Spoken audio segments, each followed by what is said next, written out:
Ladies and gentlemen, it is an absolute honor for me to be out here in Callaway County tonight.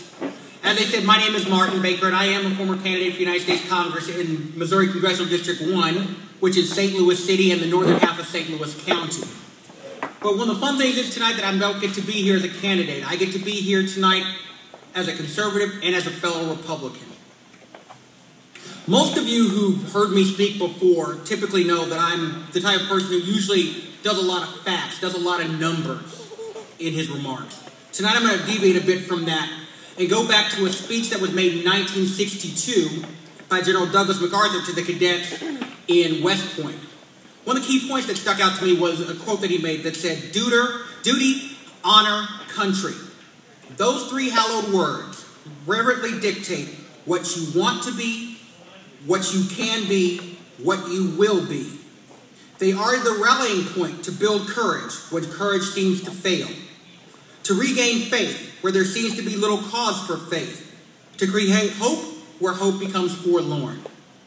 We in the Republican Party have a duty to serve the people of our cities, states, and country. We have been blessed by our Creator with both grand ideas and a determination to turn those ideas into actions. We have been charged to lead in our government, in our society, and we must not ever take that call lightly. We must never rest on the laurels of our past successes. We must always look forward to the future, to not only advance the message of our constituencies, but to bring new voices to aid in the cause itself. Our duty is not to be political, it is to be principled. It is to serve with courage, dignity, and an undying resolve to serve the people who gave us their trust with their vote. When our policies are based on principles and the voices of the people, we are maximizing that duty and we will be successful. We also have the honor to be the party in power here in Missouri. The voters have spoken through our House and our Senate, and they've given us supermajorities in both of those chambers. And 5 of the 7 seats that we currently have in the congressional delegation are in Republican hands. These serve as a bulwark to the chief executives in the governor's mansion in Jefferson City and also to the current occupant at 1600 Pennsylvania Avenue.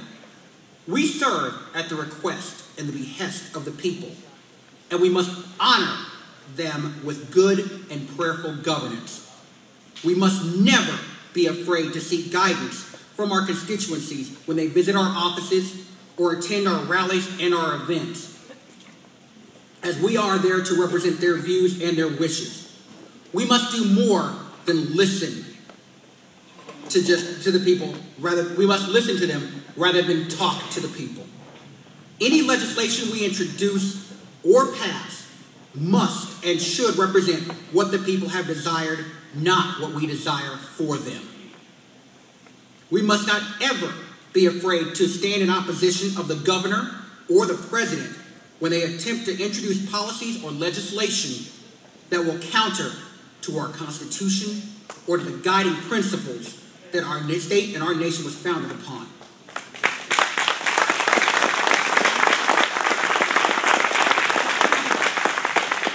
Our message must not only be the Republican message, but it must be the people's message.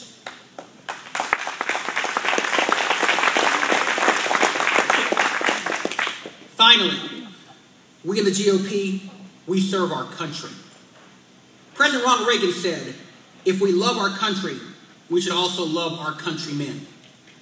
We must never forget that our nation was blessed with a diverse group of individuals that all came together and formed the greatest nation the world has ever seen or ever will see. We've all been called to serve in some way, shape, or form. Some chose to put on a uniform and serve in the armed forces. Some put on a suit and tie and serve in our state capitol, or on our county commissions, or in our city councils, and some just serve in their families. Regardless, we have a responsibility to serve our nation with all that we are and all that we will be.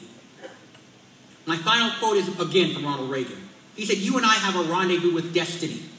We will preserve for our children this, the last best hope of man on earth.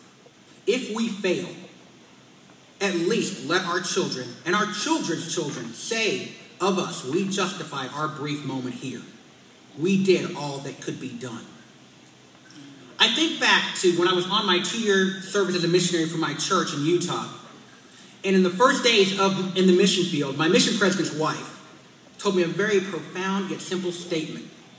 She said, the people out there don't care how much you know until they know how much you care. Our party must not only talk about that we care, but we must show it with principled actions and legislation. We must never forget our charge that we've been endowed with, and remember those 3 things: duty, honor, country. God bless each one of you. God bless our great state of Missouri, and God bless the United States of America.